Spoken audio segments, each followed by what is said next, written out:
My God, I hate drugs. First of all, we see that this exercise, this is the first time to exercise my rights for suffrage. And this signifies that now, from a revolutionary, we are now transforming into the democratic process. So we see that this is very historic because we have been struggling for almost 50 years. And it is only now that we see some light at the end of the tunnel. And we are hoping that with this development, finally we can achieve the aspiration of our people for peace, progress, and good life in this part of the country and in the entire country. Thank you. What's next for them after this plebiscite? Well, after the plebiscite, hopefully the Bangsamoro Transition Authority, the transitional government will be immediately established, and we will start to organize our governance structure. And after the BTA, then we will be having the regular government in the year 2022. Next.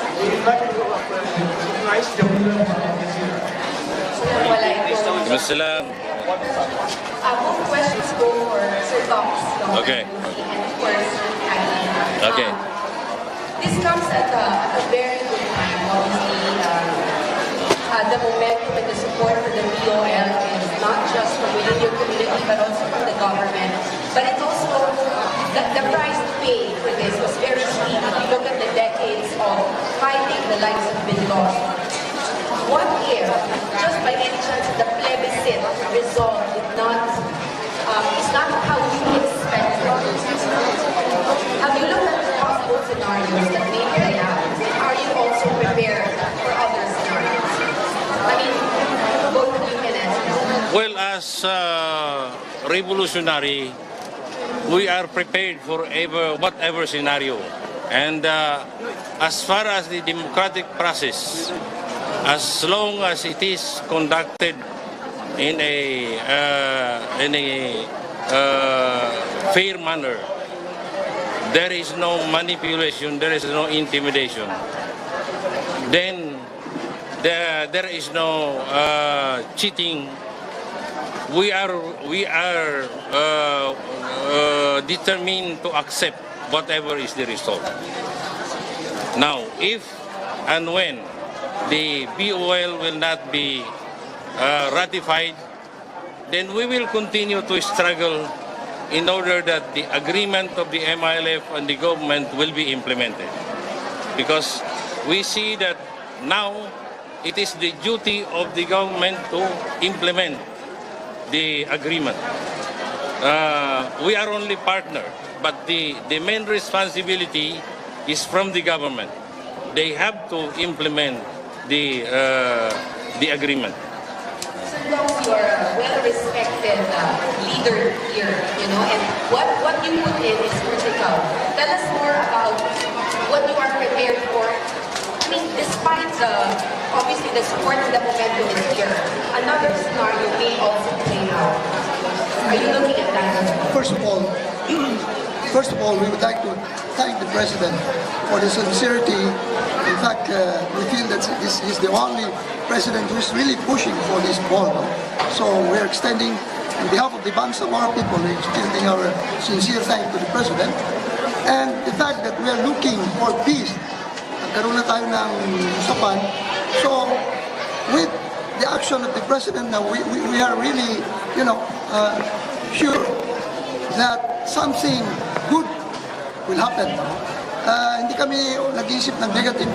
The fact that every time the President speaks, he always push the ball. So, wala kaming negative na pag-iisipan pa. Last question, sir. Do you accept that, of course, the decommissioning process may be the harder process, the more arduous process? Is it something that your fighters actually expect to know, that the decommissioning is one that may be harder because it's more than just casting the ballot, it's laying down the weapon? The commissioning process is part of the agreement. So as part of the agreement, we are bound to implement our side. So we assure our people and the government that once the process will be implemented as a condition for the decommissioning, then we will immediately undergo decommissioning. Our fighters are already well aware of this, and they have expressed their full support for the decommissioning process. Thank you, sir. Thank you.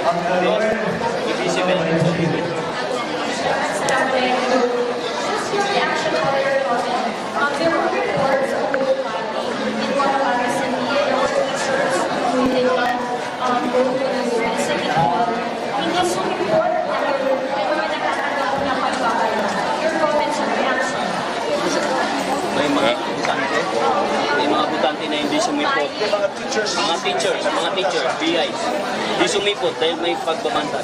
Alam mo, yan ang isang worry, our worry in Cotabato City, because it seems that there are groups trying to create a situation para yung mga butante, yung mga teachers, matakot sila, so hindi sila sisipot. So yun ang apprehension natin.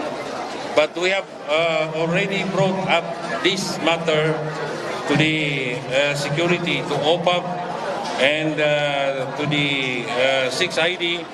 So we are hoping that they will find a way that this problem will be addressed. Kasi hindi makakabuto yung mga tao, and then what we fear ay kung hindi makabuto yung mga tao, merong mga tao na bubuto doon sa kanilang mga pangalan. So that is what we are very concerned. We actually have our own people there watching, but these are not intended to create any trouble in the area.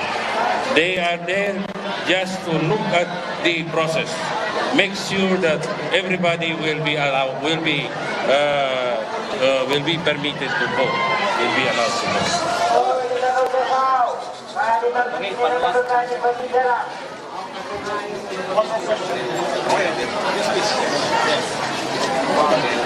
Pakilala. What agency? What agency? Turkey, Anadolu. Muslims around the world now following you, your husband. So what would you like to say to people living in Libya, people living in Chechnya, people living in Syria? So these people is following you, your husband right now. So what would you like to say to those people? Well, one lesson we have learned in our case, in our struggle for more than 50 years, is that we, as revolutionaries, although we resort to armed struggle as an option, but then always in our mind we do not we are not we always see that the solution to the problem is peace. So that is why we never close our door for for a peaceful process. So that will be also my advice to other brothers and sisters in other areas who are also struggling.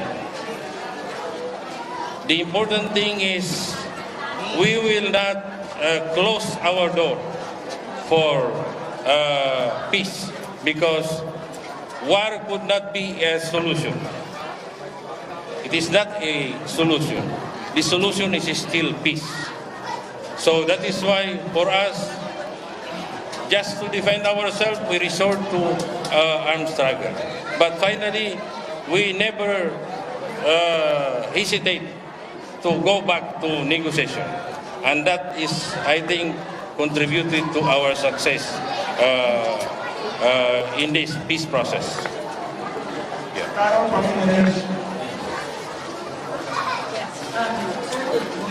Morning. May I know what language did you use in voting? Did you say, what language did you use in voting? Was it in Maguindanao, in English, or in Filipino?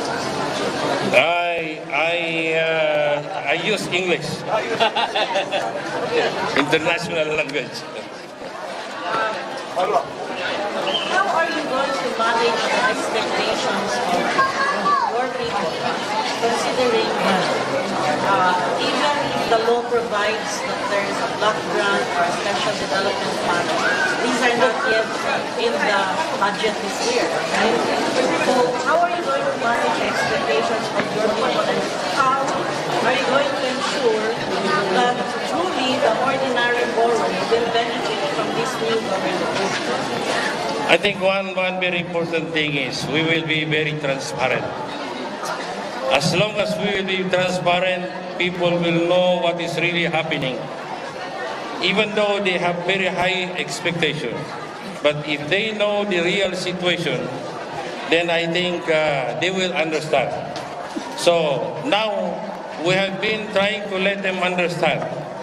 2019, we will have no black grant yet, because DBM pronounced that the black grant will be coming on 2020. So then we have some allotment from, but this allotment is intended only for the operation of the parliament in order to restructure the government. So, however, we know that there are people, especially the international community, who express their willingness to help us even during the very early stage, the first year of our operation. And we are looking forward to that. And we hope that the international community who have been helping us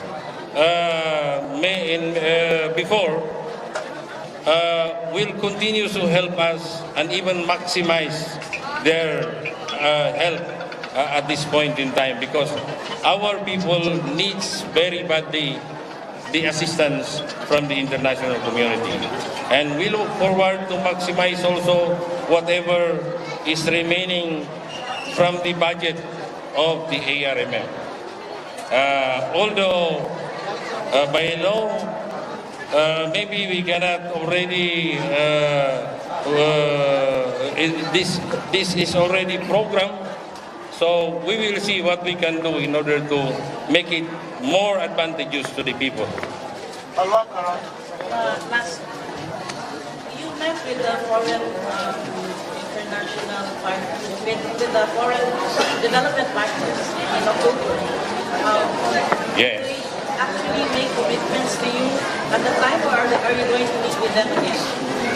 Well, during the October 12 meeting in Davao, more than 35 international donors, more than 30 international donors attended, and in that forum themselves, they have expressed, they have pronounced their official commitment to help. Aside from that, after the meeting, we have also met individually some of those international donors.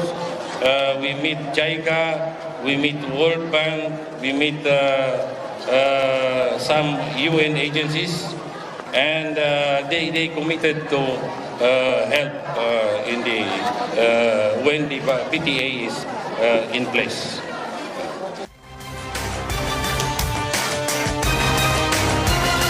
A historic vote. Polls close in the autonomous region of Muslim Mindanao, Cotabato City, and in Isabela City. You're watching CNN Philippines special presentation of the Bangsamoro plebiscite to ratify the Bangsamoro Organic Law. We will have live reports and in-depth coverage of the situation on the ground, plus comprehensive analysis from our special guests.